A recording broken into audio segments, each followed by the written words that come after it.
Subscribe करें और bell दबाएं ताकि कोई खबर रह न जाए।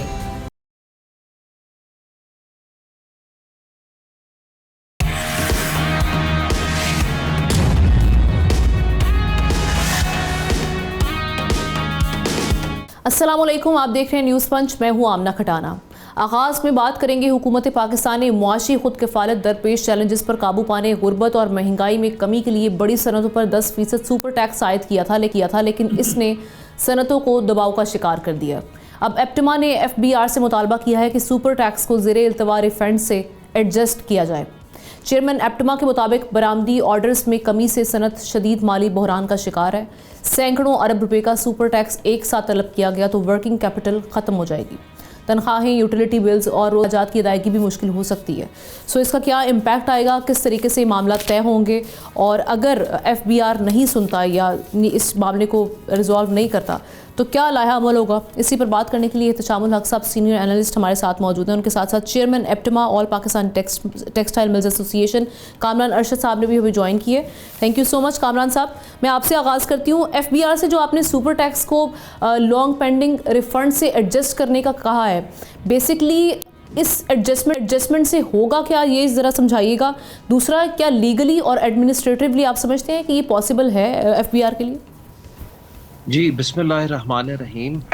जो ये सुपर टैक्स वाला इशू हुआ है उसकी वजह से काफ़ी मायूसी है बिजनेसमैन और इंडस्ट्रियलिस्ट में, और हमने इसीलिए कि इससे पहले कि FBR एक अनवांटेड रिकवरी ड्राइव पे बिजनेसेस के ख़िलाफ़ शुरू हो जाए, जो कि उनको एक नॉर्मल तरीका या प्रैक्टिस होती है रिकवरी नोटिस भेजना, हम जो मर्जी LTUs को अपने रिस्पेक्टिव लिखें, उस पर कोई सुनवाई नहीं होती, एंड वन फाइन डे से पहले कि वो अकाउंट्स अटैच करें या फोर्सफुल रिकवरी पे आए, तो हमारे कई बिजनेसमैन, इंडस्ट्रियलिस्ट, एक्सपोर्टर्स की जो रिफंड्स हैं जो फास्टर में प्रोसेस नहीं होते, या इवन अपकमिंग फास्टर वाले, एंड जो मैनुअल रिफंड्स हैं जो सालों साल ब्लॉक होते हैं, तो हम तो उनको ये रिक्वेस्ट करें कि उसकी एडजस्टमेंट, जो रिकग्नाइज्ड रिफंड्स हैं जो शायद फास्टर में नहीं गए, जो फास्टर में जाने हैं, उनको आप हमारे मेंबर्स की सुपर टैक्स लायबिलिटीज़ के अगेंस्ट एडजस्ट कर दें, ताकि एक लिक्विडिटी क्राइसिस ना पैदा हो। हमारे कई ऐसे मेंबर्स हैं जिनकी लायबिलिटीज़ 3-4 करोड़ से लेके 80-90 करोड़ प्लस तक जा रही है, और अब वो फील कर रहे हैं कि फिर ये हमने क्यों प्रॉफिटेबिलिटी डिक्लेयर की ओवर द लास्ट 2 और 3 इयर्स। अगर एंड में हमारे साथ यही कुछ होना था, बेशक मामला अंडर लिटिगेशन था या सुप्रीम कोर्ट ने इन फेवर दी जजमेंट, और अगर ये रकम एक ही इंस्टॉलमेंट में मांगी जाती है, उसी तरीके से अगर FBR चलती है, तो आप क्या समझते हैं किस हद तक एक्सपोर्ट्स की वॉल्यूम और उस पर जो हम देख रहे हैं एम्प्लॉयमेंट, और आपने कैपिटल का भी जिक्र किया जैसे हमने इंट्रो में बताया, ये किस हद तक उस पर इम्पैक्ट आएगा? देखें, आपकी दिसंबर की एक्सपोर्ट तो देखें -19.5% थी, और उसमें टेक्सटाइल एक्सपोर्ट -8% थी compare to same numbers last year. खाली जो पहले 6 महीने की एक्सपोर्ट है आपकी, वो $1.5 बिलियन कम है at $15.1 billion compare to $16.5 billion last year, और आपकी जो इम्पोर्ट है वो कोई तकरीबन $3.25 बिलियन ज़्यादा है पहले 6 महीने की compare to same time last year. तो नंबर्स तो आपकी फेवर में नहीं है। ऊपर से अगर ये सुपर टैक्स लायबिलिटी आती है और ये हमें अगर फोर्सफुली पे करनी पड़ती है, तो हमारी एक्सपोर्ट मज़ीद ड्रॉप होने का खदशा है।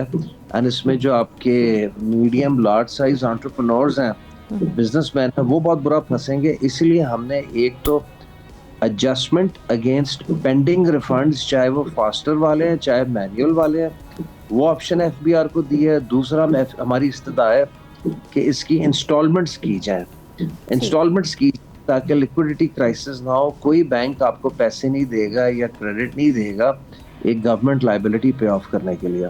सही। एहतशाम साहब, आप समझते हैं फेयर डिमांड है और FBR के हाथों में है कि वो इस हद तक जो है वो कोऑर्डिनेट कर सकते हैं, कोऑपरेट कर सकते हैं?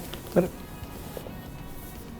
देखिए, दयानतदारी की बात है, हम ना इससे ज़्यादा फेयर डिमांड कुछ और नहीं हो सकती। ये ऐसा ही है कि आपने मुझसे पैसे लिए हैं या मैंने आपसे पैसे लिए हैं, और मैं आपसे मांगूँ पैसे तो आप कहेंगे जी मैं नहीं देता।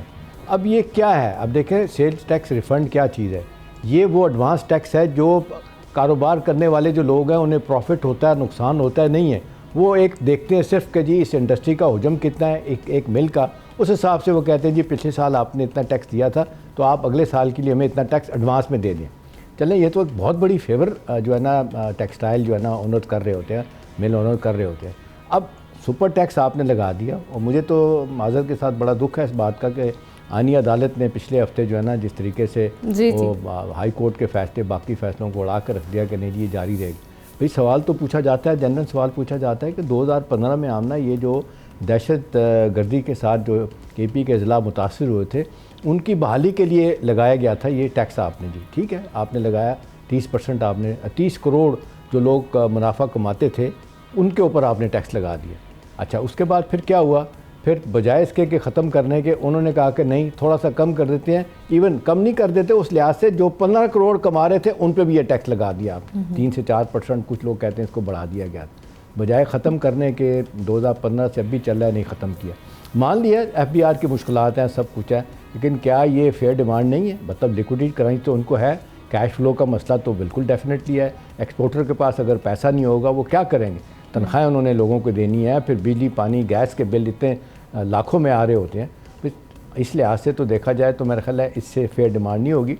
कामरान साहब एक चीज़ बताइएगा, अब ये तय कर लेते हैं कि कितने रिफंड हैं। मैं देख रहा था अभी रिपोर्ट के जी पिछले साल हुकूमत ने 313 बिलियन रुपीस के ये टैक्स रिफ़ंड किए थे। अब तक की इतला ये है कि ये 300 जो FBR की किताबें बताती हैं कि 303 बिलियन जो है ना वो जो है अभी भी देना है। कुछ लोग कहते हैं कि नहीं ये बहुत ज़्यादा है। आप बताएंगे कि ये सेल टैक्स रिफ़ंड में कितना है जिसको आप चाह रहे हैं कि ये सुपर टैक्स जो मेरा ख्याल है कि बहुत ही ज़्यादती वाला टैक्स है, पहले ही 30-35% मुख्तलिफ टैक्स दिए जा रहे हैं, 30 से 35 सूबाई और मरकज़ी टैक्स, उनमें ये सुपर टैक्स भी लागू, बजाय इसके कि वन टाइम होता है इसको ख़त्म कर देते। हमारे यहाँ तो जो शुरू हो जाती है चीज़, आपको याद है हम ना पिछले साल आप पे मुझ पे इन्होंने 50% के करीब टैक्स लगाया था सैलरी क्लास पे, वो कहा था ये मौजूदा माली साल में ख़त्म कर देंगे, उन्होंने नहीं किया, मामूली सा उसको ख़त्म किया। जहाँ से एक दफ़ा पैसा आना शुरू हो जाता है वो कहते हैं ये तो सामी है, इसको हम नहीं छोड़ेंगे। तो अब इनके साथ भी यही हो रहा है। टेक्सटाइल सेक्टर उन्हें कोई परवाह नहीं है कि 150 से ज़्यादा जो है ना ये टेक्सटाइल यूनिट बंद हो गए हैं, बेशुमार स्पिनिंग सेक्टर जो है ना स्पिनिंग जो है वहाँ पे इसमें फैसलाबाद में यूनिट वो बंद हो गए हैं, उन्हें कोई परवाह नहीं है। तो मेरा ख्याल है बड़ी जेन्युइन डिमांड। तो ये बताइएगा कामरान साहब के असल में कितने बिलियन के सेल टैक्स रिफंड आपके हैं जिनको आप चाहते हैं कि ये सुपर टैक्स में एडजस्ट कर लें? एहतशाम साहब ने बहुत अच्छी बातें की हैं, बड़ी प्रिसाइज, और इंडस्ट्री की जो दुख और तकलीफ है उसकी बिल्कुल बड़ी एक्यूरेट अक्कासी की। हमारे पास चूँकि ये सर पे तलवार पिछले हफ्ते हमारे गिरी है, तो हमारे पास एग्जैक्ट तखमीना एप्टमा मेंबर्स का अभी नहीं है, प्लस उसके साथ फिर और जो हमारे मेंबर्स नहीं हैं उनका, बट फिगर काफ़ी बड़ी है। एंड कोई हमारा मेंबर इस पोजीशन में नहीं है कि उसको अप फ्रंट ऐसे अदा कर सके, या इसीलिए हमने ये दोनों ऑप्शंस दिए हैं कि या आप जो एग्जिस्टिंग मैनुअल रिफंड्स हैं जो फास्टर में अपने रिफंड्स ऑलरेडी देने हैं उसके अगेंस्ट इसको स्ट्राइक ऑफ कर दें एंड इसको नेट ऑफ कर दें, या फिर इसकी इंस्टॉलमेंट्स कर दें। दोनों ऑप्शंस हमने दिए हैं FBR को। एंड अच्छा, इसकी कामरान साहब एक और बात की जाती है कि सेल टैक्स रिफंड के प्रोसेसिंग का एक बड़ा मसला, बड़ा लेंथी है, बड़ा टाइम लगता है। और दूसरा माजरत के साथ मैं अगर ये पूछ लूँ तो आप बता भी दें कि ना भी बताएं तो मुझे पता है कि बहुत सारे लोग जो हैं सेल टैक्स रिफंड जो है ना वो रिश्वत दे के वो अपने ले रहे होते हैं FBR से। ये किस हद तक सही है? चलिए, आपकी दूसरी बात, ये जो आपने बात की है बिल्कुल सही है। आप इसी में समझ जाएं कि ना मैं इस पे हाँ कह सकता हूँ, ना मैं इस पे ना कह सकता हूँ। जी जी। तो कामरान साहब, ये जो अब आप कह रहे थे दो ऑप्शंस आपने FBR के सामने रखे हैं, उस पर रिस्पांस अभी तक क्या है? और दूसरा ये कि जो एक्सपोर्टर्स के लिए सुपर टैक्स है उसको आपकी जानिब से दरख्वास्त किया गया कि अंडर सेक्शन 4C उसके तहत कैलकुलेट किया जाए। अगर FBR एग्री नहीं करता तो उस सिलसिले में आप लोगों का लाया अमल क्या है? देखिए, हमने ये बात एलिवेट की है। आज बोर्ड ऑफ इन्वेस्टमेंट में मीटिंग थी, मिनिस्टर ऑफ इन्वेस्टमेंट शेख कैसल साहब के साथ। हमने वहाँ भी ये बात बावर की कराई है। हमने FBR को भी लिखा है, हम फाइनेंस मिनिस्टर के साथ भी ये बात टेकअप करेंगे, अगली SIFC मीटिंग में भी इस बात को टेकअप करेंगे, प्राइम मिनिस्टर साहब के साथ भी इस बात को टेकअप करेंगे हम चाह नहीं रहे कि हम अब हमारे पास कोई अपील का फोरम तो है नहीं, हमारे पास सिर्फ एक रिव्यू का फोरम रह जाता है। तो उसमें आई थिंक कुछ इंडस्ट्रीज एंड कुछ एसोसिएशंस जा रही हैं रिव्यू में, तो हम देख रहे हैं बड़ी क्लोज निगाह से कि ये बात अच्छा कामरान साहब, एक चीज़ और बताइएगा कि प्राइम मिनिस्टर ने बड़ा अच्छा कदम उठाया है, 6% जो है ना वो सनत को, इंडस्ट्री को आपने देखा कि उन्होंने बिजली की कीमत कम कर दी है। पिछले साल भी उन्होंने ऐलान किया था 50% बिजली की कीमत को कम करने का, 4 रुपये यूनिट, वो तो कम नहीं हुआ था और अब 6 रुपये कर दिया गया। क्या अब ये सिर्फ ऐसे ही आपको तसल्ली देने वाली बात है या इसमें वाकई को हकीकत है?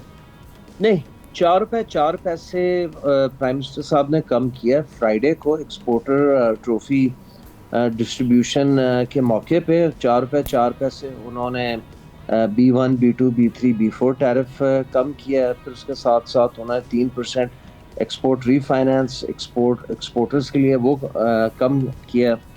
कैपिटल रिजर्व रिक्वायरमेंट एडजस्ट करके स्टेट बैंक कमर्शियल बैंक्स की, और साथ में उन्होंने व्हीलिंग का रेट 12 रुपये, जो 4 रुपये से 12 रुपये 96 पैसे पे गया था, उसे 9 रुपये या 9 रुपये से कम किया है। उस पर अभी तक नेपरा की नोटिफिकेशन नहीं है। ये पहले पॉइंट पे, तीसरे पॉइंट पे वो अवेटेड है। आई थिंक उसमें 4 रुपये 4 पैसे की तो बड़ी क्लैरिटी है। ये वो एग्जैक्ट अमाउंट है जिसमें हम पिछले 1.5-2 साल से लगे हुए हैं। चीखो पुकार, press conferences, social media, print media, electronic media, आप जैसे लोगों को में कि क्रॉस सब्सिडी का अमाउंट इंडस्ट्री के सर से हटाया जाए। तो पिछले साल IPP रीनेगोशिएशन जब हुई तो उस वक्त 73 अरब रुपए क्रॉस सब्सिडी हटाई गई थी, 131 अरब फिर भी पीछे रह गई थी। वो अब कोई टैरिफ रीबेसिंग हुई तो उसमें वो 131 अरब रुपया 103 अरब रुपया रह गया था। वो प्राइम मिनिस्टर ने अब 103 अरब रुपया ख़त्म कर दिया है, ये 4 रुपये 4 पैसे टैरिफ कम करके। और अभी जो आप बात कर रहे थे कि आप प्लान ऑफ एक्शन क्या होगा अगर FBR इस मुतालबे को नहीं देखती? प्लान ऑफ एक्शन ये होगा कि फिर हम प्राइम मिनिस्टर साहब के पास जाएंगे। अगर FBR हमारी बात नहीं मानती है, हमारी जेन्युइन डिमांड के इसकी इंस्टॉलमेंट्स कर तो क्या गवर्नमेंट ऑन बोर्ड नहीं है इस मामले पर? उनसे पहले आपकी इस हवाले से मीटिंग्स नहीं हुई इन मामलात पर? अभी ये पिछले ट्यूसडे वेंसडे कोई सारा कुछ हुआ है। तो हम वेंसडे को तो वजीर खजाना साहब से मिले थे, SIFC से मिले थे। तो फ्राइडे को ये एक्सपोर्टर ट्रॉफी अवार्ड थी। तो अभी तो हम गवर्नमेंट का शुक्रिया अदा कर रहे हैं एंड कि गवर्नमेंट ने कुछ रिलीफ। अच्छा कामरान साहब, पिछले साल हमारी एक्सपोर्ट 20% कम हुई थी, आपको याद होगा, और टेक्सटाइल जो है ना ये इस पर ज़्यादा जद पड़ी थी। इस पर एक वजूहत जो बताई जाती है कि जी हमारा कम्पिटिटिवनेस हमारी नहीं रही उस तरह की, और हमारा जिसको कहते हैं पानी बिजली गैस बहुत महंगा है बाकी खित्ते के ममालिक के मुकाबले में। इसके अलावा कोई और भी वजह आपके ख्याल में या ये है कि वैल्यू एडिशन नहीं हो सकी, डाइवर्सिफाई नहीं हमारी एक्सपोर्ट हो सकी, क्या ये भी एक वजह है? सर देखिए, एक तो हमारी कॉस्ट ऑफ डूइंग बिजनेस वो सारे खत्ते से सबसे ज़्यादा बांग्लादेश, इंडिया, वियतनाम, श्रीलंका। अगर इन 4 मुल्कों के कॉस्ट फैक्टर देख लें, बिजली, गैस, इंटरेस्ट रेट, टैक्सेशन, तो ये चारों इन मुल्कों में बहुत कम है। बिजली 6 से 8 सेंट है, गैस 6 से $60 है, इंटरेस्ट रेट 5 से 7% है, टैक्सेशन जो है वो बिलो 29% है। हमारे यहाँ जो बिजली का रेट है 12.5 पौने 13 सेंट से अब 11 सेंट हुआ है। हमें अभी ये श्योर भी नहीं है कि 11 सेंट हुआ है कि 10.5 हुआ है। गैस हमारी कोई $13-14 के करीब है, जबकि इन ममालिक में 6 से $8 है। इंटरेस्ट रेट हमारा काइबर 10.5 है, बैंक्स का 1.5% डाल दें ऊपर बैंक स्प्रेड, तो हम you are looking at 12% plus की फाइनेंसिंग। फिर टैक्सेशन हमारी खत्ते की सबसे हाईएस्ट है, और इसी वजह से यहाँ से कंपनीज छोड़ के गई हैं। और इन्हीं वजूहात, इन्हीं हाई कॉस्ट ऑफ फैक्टर्स की वजह से आपकी 6 महीने की एक्सपोर्ट $1.5 बिलियन से गिरी है और आगे मजीद गिरना है। तो इसलिए गवर्नमेंट ने ये अभी एक कुछ रिलीफ मेजर्स अनाउंस किए, जिस पे ठीक है खैर मकदम करते हैं। हमेशा हम गवर्नमेंट नहीं करते, जहाँ गवर्नमेंट को अच्छा काम करे अप्रिशिएट भी करते हैं, लेकिन more needs to be done considering ये जो इंडिया ने 10 दिन के अंदर यूरोपियन यूनियन से भी फ्री ट्रेड डील कर लिया और साथ अमेरिका से भी टैरिफ डील होगी। जी जी बिल्कुल right. Thank you so much Kamran Ashar साहब, आपका इस हवाले से एनालिसिस। इत्तेशाम साहब साथ ही रहिएगा, एक ब्रेक की जानिब बढ़ते हैं, ब्रेक के बाद वापस आएंगे।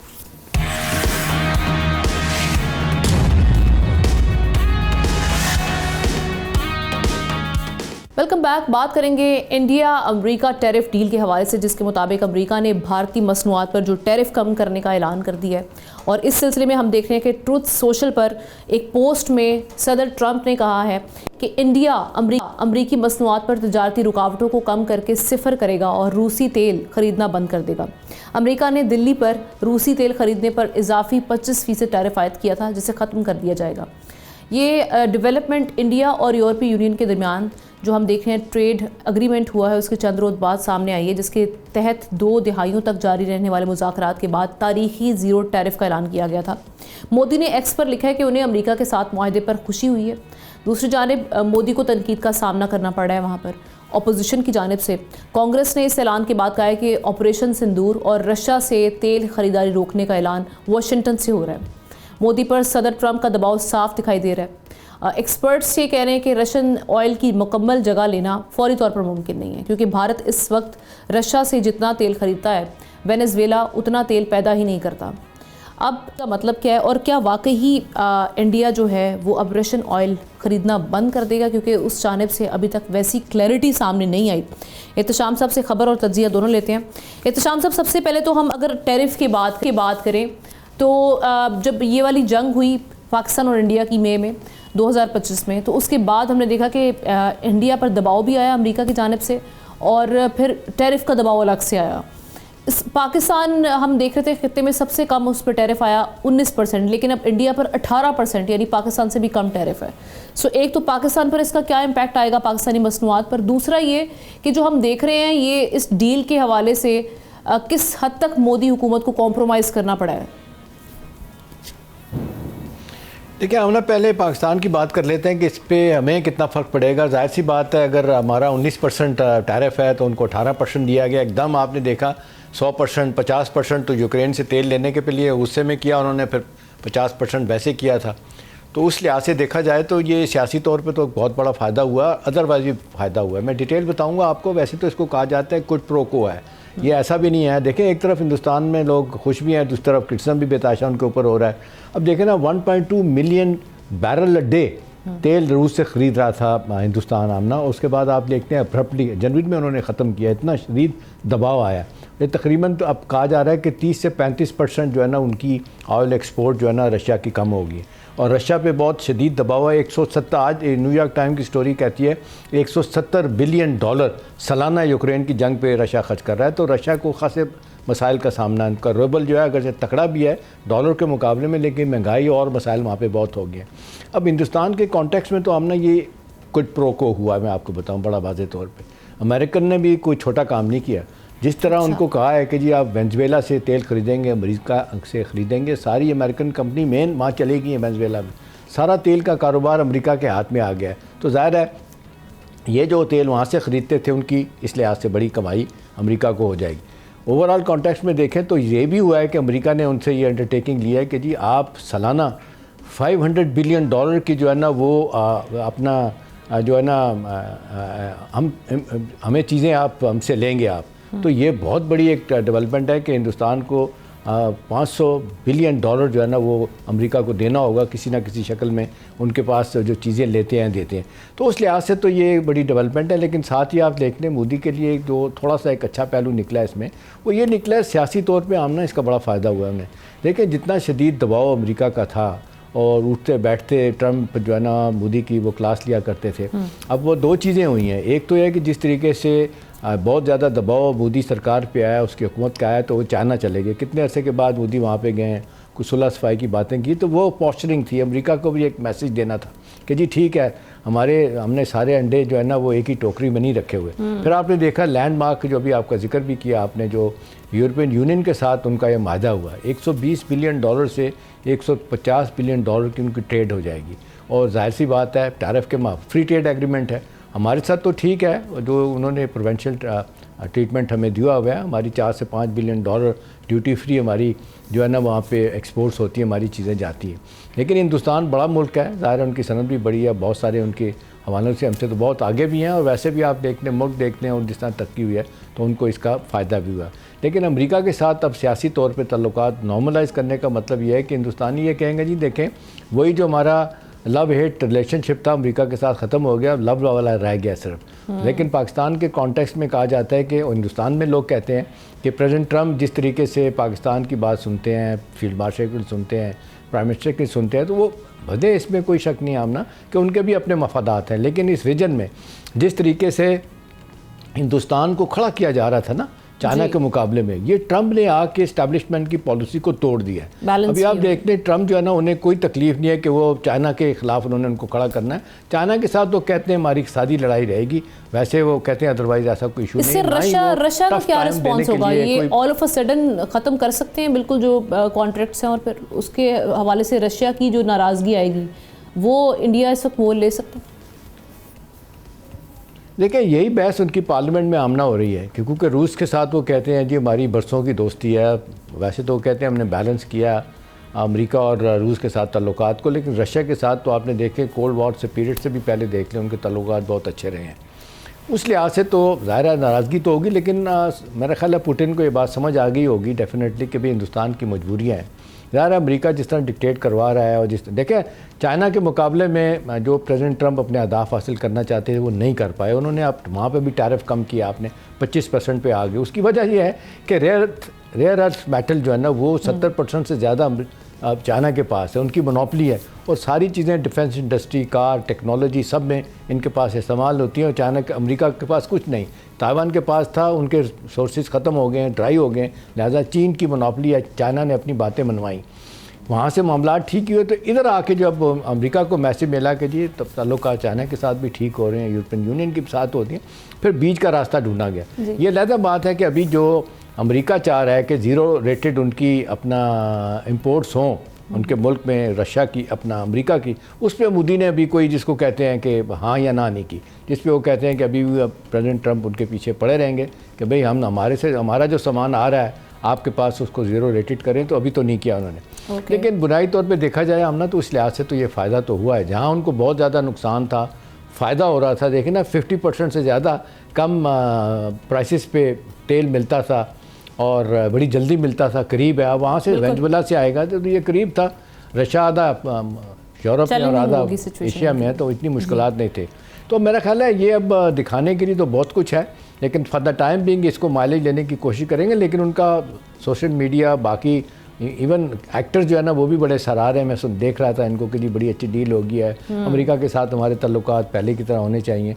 तो मेरा ख्याल है, लेकिन पार्लियामेंट के जो मुखालिफ लोग हैं वो तो कहते हैं कि जी रशिया के साथ ताल्लुकात ख़राब हुए आपने किए, अब महंगा तेल ख़रीदेंगे, हमारी इकॉनमी को डस्ट पड़ेगी, हमारे लिए मुश्किलात पैदा होंगी। लेकिन मेरा ख्याल है मसला तो बड़ी हद तक रिजॉल्व हो गया है, इस लिहाज से कि जो एक मुसलसल तलवार आमना लटक रही थी हिंदुस्तान के ऊपर, टैरिफ आफ्टर टैरिफ, और टैरिफ के बाद हम देखते थे इंडियन प्रोडक्ट्स पे काफ़ी इस वक्त दबाव का सामना था, जिसकी वजह से हम देख रहे थे कि एक्सपोर्ट्स में काफ़ी कमी आई थी।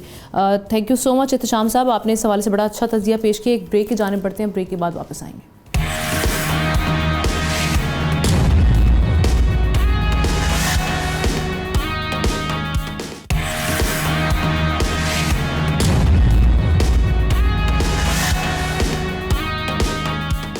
Welcome back. बात करेंगे अमरीकी सदर डोनाल्ड ट्रंप की, और उनसे जुड़ी इस वक्त हम देख रहे हैं कि जो खबरें एप्स्टीन फाइल्स के हवाले से आ रही हैं। अमरीकी सदर डोनाल्ड ट्रंप ने एप्स्टीन फाइल्स के बाद कानूनी जंग का इंदिया दे दिया है। ट्रंप ने माइकल वुल्फ और एप्स्टीन स्टेट के खिलाफ कार्रवाई पर गौर का ऐलान किया। अमरीकी महकमा इंसाफ ने जिनसी मुजरिम जेफरी एप्स्टीन से जुड़ी 30 लाख से ज़ायद फाइलें, ईमेल्स, तस्वीर और वीडियोज़ जारी की हैं। इन फाइल्स में ट्रंप का जिक्र 3000 बार आया है, लेकिन वो एप्स्टीन दोस्ती से लाताल्लुकी का दावा करते हैं। उधर हम देख रहे हैं कि भारत में भी सियासी भूंचाल है। कांग्रेस का दावा है कि एप्स्टीन की एक ईमेल में नरेंद्र मोदी का जिक्र मौजूद है। ईमेल के मुताबिक मोदी के एप्स्टीन के मशवरे पर इजराइल में नाचने मकसद पूरा होने को कांग्रेस कौमी वकार का मसला करार दे रही है। भारतीय वजारत खारजा ने इल्ज़ामात को सख्ती से इसकी तरदीद कर दी है, लेकिन मामला हम देख रहे हैं कि गर्म है। इन्हीं फाइल्स में Elon Musk, Bill Gates, bill Clinton और बरतानवी शहजादा एंड्रयू के नाम भी सामने आए हैं। लाखों दस्तावेजात के बावजूद कई सवाल अब भी जवाब मांग रहे हैं। ये जो एप्स्टीन फाइल्स हैं ये महज इंकिशाफ है या आलमी ताकतों के लिए एक नया तूफ़ान है, और किस हद तक क्रेडिबिलिटी है इन दस्तावेजात की, ये जो मुजरिम आप किसी भी एक शख्स को जो नुमाया शख्सियात हैं साबित करने के लिए दस्तावेज़ काफ़ी हैं। इसी पर बात करने के लिए अब्दुल्ला हमीद गुल साहब ने हमें ज्वाइन किया, सीनियर तज्ज़ियाकार, chairman Jawanane Pakistan. Thank you so much Abdullah साहब। ये सबसे पहले तो वही जो हम एप्स्टीन फाइल्स के हवाले से देख रहे हैं कि इस वक्त पूरा मीडिया, चाहे इंटरनेशनल मीडिया हो, सोशल मीडिया हो, हर जगह हम देख रहे हैं कि इसका जिक्र चढ़ पड़ा है। तो आप समझते हैं कि आने वाले दिनों में मुश्किलात पैदा कर सकता है, ख़ास तौर पे सदर ट्रंप के लिए? बिस्मिल्लाहिर्रहमानिर्रहीम, बहुत बहुत शुक्रिया। ये यकीन ट्रंप के लिए मुसीबत बन जाएगी। उसकी बड़ी वजह यह है कि उसने डीप स्टेट को जो है कहीं जो है वो नाराज कर दिया है, और डीप स्टेट जो अमेरिका है वो ये समझने लग गई है कि शायद डोनाल्ड ट्रंप जो हैं नेशनल सिक्योरिटी के लिए खतरा होंगे। क्योंकि आपको याद है कि जब पहली दफ़ा उनका इलेक्शन हुआ तो उस टाइम पे भी जो है वो बाकायदा उनके ऊपर मामलात ख़राब हो गए रशिया के साथ ताल्लुकात की बुनियाद के ऊपर, और फिर जो मामलात इतने ख़राब हुए कि FBI ने इंक्वायरी खोल दी, फिर CIA जो है, लेकिन बहरहाल करते कराते वो सदर जैसे तैसे बन गए। लेकिन अब जो सूरत हाल है, अगर माजी को सामने रखा जाए तो मोनिका लेविन्स्की का केस हुआ था। मोनिका लेविन्स्की का केस जो था बज़ाहिरन अमेरिकन जिस तरह से मुआशरा है उसके अंदर कोई मामूली बात थी कि एक खातून और एक मर्द का जो है कोई ताल्लुक है, लेकिन क्योंकि अमेरिकन नेशन जो मर्जी हो लेकिन अपने लीडरशिप को वो अच्छा देखना चाहती है, और फिर बिल क्लिंटन को माफी मांगनी पड़ गई थी। मामला जो है वो बहुत आगे चला गया था। बहरहाल अब जो सदर ट्रंप का मामला है वो तो चले, जेफरी एप्स्टीन की जो फाइल्स हैं इसके अंदर दो बातें और अहम हैं। पहली बात यह है कि जो उनके ऊपर जितने भी इल्जामात लगे और फिर वो मुजरिम करार पाए और फिर उनको सजा हुई, तो वो था उनका जो बच्चों के साथ बदफैली है, इसी तरीके से खवातीन के साथ जो है एक सीरियल जो जिसको आप कहें रेपिस्ट हैं, इसके अलावा जो उनके और एक टर्म यूज हुई है जी। इसके हाँ जी, तो वो पीडोफाइल्स वगैरह, अब ये सारी चीजें जो हैं ये मेरे ख्याल है कि बड़ी खतरनाक हैं। लेकिन अब ये सोचना पड़ेगा जिस तरह की शख्सियात मुलविस हैं, कहीं ऐसा तो नहीं है कि इस आदमी को जो है वो कहीं बली का बकरा बनाया गया, ये भी एक सवाल है ना। दूसरी जानिब जो है वो तकरीबन 3 मिलियन फाइल्स इस बार जो है वो उन्होंने रिलीज की हैं, और इसके अंदर जो है वो 1,80,000 तस्वीर और 2,000 वीडियोस मौजूद हैं। अब जिसका जिक्र आपने भारत के हवाले से किया, तो भारत का भी जो है वो उन्होंने कहा कि वो प्रेसिडेंट ऑफ अमेरिका को खुश करने के लिए मोदी ने वहाँ नाचना गाना शुरू कर दिया, जिसके ऊपर जो है वो इल्जामात हैं, और नरेंद्र मोदी को इस टाइम पे राहुल गांधी और दीगर ऑपोजिशन रहनुमा जो है वो सख्त आड़े हाथों ले रहे हैं। अमेरिका का भी ये एक इशू है कि कहीं रेड नेक अमेरिकन जो हैं वो तो सदर अमेरिका से खुश हैं, लेकिन जो दूसरे लोग हैं और खास तौर पे 48 स्टेट्स के अंदर इस टाइम पे एहतजाज मुख्तलिफ नौयत के जो है वो चल रहे हैं, और ख़ास तौर पे जो शहरियत के हवाले से जो आप देख लें कि एजुकेशन इंस्टीट्यूशन के अंदर पुलिस का जाना, आइस जो है, फिर दीगर इस किस्म के जो इदारे हैं उनके हवाले से जो एक बहुत बड़े चैलेंज हैं, और ख़ास तौर पे जो मशरिक़ वुस्ता के अंदर फिर अमेरिका फर्स्ट या इजराइल फर्स्ट के नारे, ये तमाम चीज़ें जो हैं ये यकीनन कंट्रोवर्सी मज़ीद इसमें इजाफा एक चीज़ अब्दुल्ला साहब, एक चीज़ हम देख रहे हैं जो बड़ी बहस हो रही है, वो कहा ये जा रहा है कि ये इजरायली एजेंट थे जेफरी एप्स्टीन, और ये सारी अहम शख्सियात को, जो ताकतवर शख्सियात हैं, उनके साथ इस तरीके से गेट अलॉन्ग करना, उनकी प्राइवेसी को इस तरीके से देखना और फिर उसके बाद ये सारी चीज़ें आना, सो ये ग्रेटर इजराइल के एजेंडे का ही एक हिस्सा है कि आप उन तमाम शख्सियात को कल को उनसे जो आप चाहें वो उगलवाना या उनसे जो मनवाना वो आप मनवा सकें। आपकी इस पे क्या है? इसमें कोई दूसरी राय नहीं है कि ये ऐसे होते हैं। आपको याद होगा कि एडवर्ड स्नोडन जो था वो क्या था, जो जिसका मैंने अभी जिक्र किया कि ट्रंप के पहले उसके अंदर जिसके ऊपर कहा था कि जी सोशल मीडिया के जरिए उसने काम किया, फिर उसकी जो वो फिर जाके रूस में जाके उसने पनाह ली। बहरहाल मकसद यहाँ ये है कि ये लोग जो इतनी हाई सोसाइटी के अंदर, देखें ना, मुल्कों के सदूर से, शहजादों से, अभी प्रिंस एंड्रयू की बात ही देख लें कि इसी बुनियाद के ऊपर उनसे जो उनका उनका लॉर्डशिप थी, उनसे जो उनके टाइटल थे वो ले लिए गए, शहजादा का नाम जो है उनसे ले लिया गया। ये एक आलम है। इसका मतलब है कि how destructive it could be, और ये फिर क्यों करते हैं, ताकि दुनिया में इजरायली हेजमनी जो है वो कायम रहे और लोगों को ब्लैकमेल करने का बहाना बना रहे। क्योंकि जो लोग इजराइल के साथ जो है वो मजबूत अंदाज में खड़े हैं, सिर्फ ये उन लोगों को जो है फैसिलिटेट करते हैं। दूसरी जानिब यह है कि अगर कोई सदर इधर उधर होने की कोशिश करे, जैसे कि अभी मशरिक वस्ता के अंदर डोनाल्ड ट्रंप की आनिया जानिया तो बहुत जबरदस्त है, हम ये देख रहे हैं।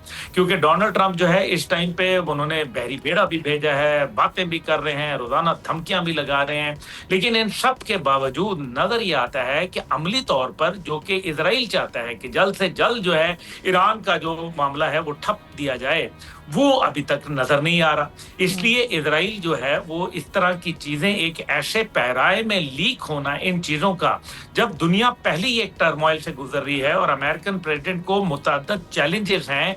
आपको पता है इकोनॉमिक जो अभी क्राइसिस उनका आया 42 दिन का गालिबन, उसके अंदर भी जो वर्स्ट उनका इकोनॉमिक क्राइसिस था, जिसके अंदर शट डाउन हो गया पूरा अमेरिका।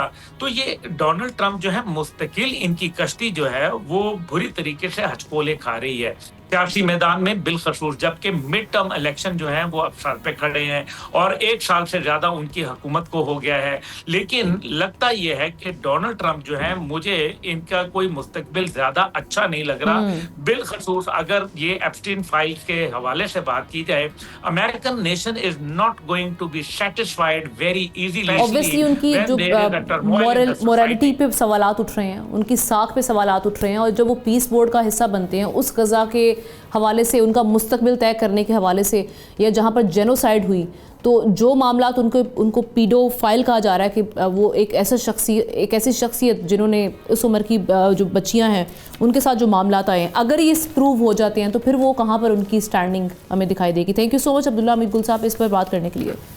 प्रोग्राम के आखिर में हम बात करेंगे एक बड़े ही अहम मसले की जानिब। एक कातिल और नाकाबिले इलाज बीमारी खामोशी से हम देख रहे हैं मुल्क भर में फैल रही है। नाजरीन, ये एक ऐसी खबर है जो चीख नहीं रही मगर बड़े ख़तरे की निशानदही कर रही है। ये इंकिशाफ नेशनल असम्बली की स्टैंडिंग कमेटी के इजलास में हुआ, जिसने मौजूद मेंबरान को हैरान कर दिया कि मुल्क में तकरीबन 3 लाख अफराद एड्स जैसे मोहलिक मरज़ में मुब्तला हैं। अदाद-ओ-शुमार बताते हैं कि सिर्फ 34,000 मरीज़ ज़ेरे इलाज हैं, यानी 2 लाख से ज़ायद अफराद बग़ैर इलाज, बग़ैर सहूलत, बग़ैर उम्मीद के जी रहे हैं। आलमी इदारा सेहत की रिपोर्ट और भी खौफनाक तस्वीर दिखाती है कि गुज़श्ता 15 बरस में एड्स के केसेस में 200% इजाफा हो चुका है। सबसे तशवीशनाक बात यह है कि 80% मुतासरा अफराद को इल्म ही नहीं कि वो ना सिर्फ खुद जानलेवा मरज़ में मुब्तला हैं, बल्कि नादानिस्ता तौर पर दूसरों के लिए भी ख़तरा है। इस खबर का सबसे तशवीशनाक पहलू जो दिल दहला देता है वो ये है कि नए एड्स केसेस में अक्सरियत बच्चों की है। वो बच्चे जिन्होंने अपनी ज़िंदगी अभी देखी भी नहीं, वो बच्चे जिनका कसूर सिर्फ ये है कि निज़ाम नाकाम हो चुका है। वजूहात हमारे सामने हैं मगर हम आंखें बंद किए बैठे हैं। अताइयों के हाथों दोबारा इस्तेमाल होने वाली सिरिंजेस, गैर महफूज खून की मुंतकली, हामला ख़वातीन की टेस्टिंग में शदीद कमी और माँ से बच्चे में HIV मुंतकिल होती ये खामोश बीमारी। दूसरी तरफ तशखीस के मराकज़ महदूद हैं, सहूलियात नाकाफ़ी हैं। देही इलाकों में तो सूरत हाल और भी संगीन है, जहाँ ना आगाही है, ना टेस्ट, ना इलाज। ये बीमारी सिर्फ सेहत का मसला नहीं रही, ये अब एक कौमी बहरान बनती जा रही है। एक्सपर्ट्स कहते हैं कि एड्स लाइलाज ज़रूर है मगर बेकाबू नहीं। अगर हुकूमत संजीदगी दिखाए इस मसले की जानिब, अगर अताइयों के ख़िलाफ़ बिला इम्तियाज़ सख्त कार्रवाई हो, अगर इंजेक्शन और खून की मुंतकली में आलमी उसूलों पर अमल हो, और अगर आवाम को बर वक्त आगाही दी जाए तो कुछ बचाव मुमकिन है। लेकिन अगर ये इक़दाम ना किए गए तो कीमत बहुत भारी हो सकती है, जो हमारी आने वाली नस्लें अदा करेंगी। सवाल सिर्फ ये है कि क्या हम आज फैसला करेंगे या फिर आने वाला वक्त हमसे एक और सवाल पूछेगा। इस खबर के हवाले से कमेंट सेक्शन में जाके आप अपनी राय का इजहार कर सकते हैं। हमें प्रोग्राम से इजाज़त दीजिए, इंशाल्लाह कल मुलाकात करेंगे। अल्लाह हाफ़िज़।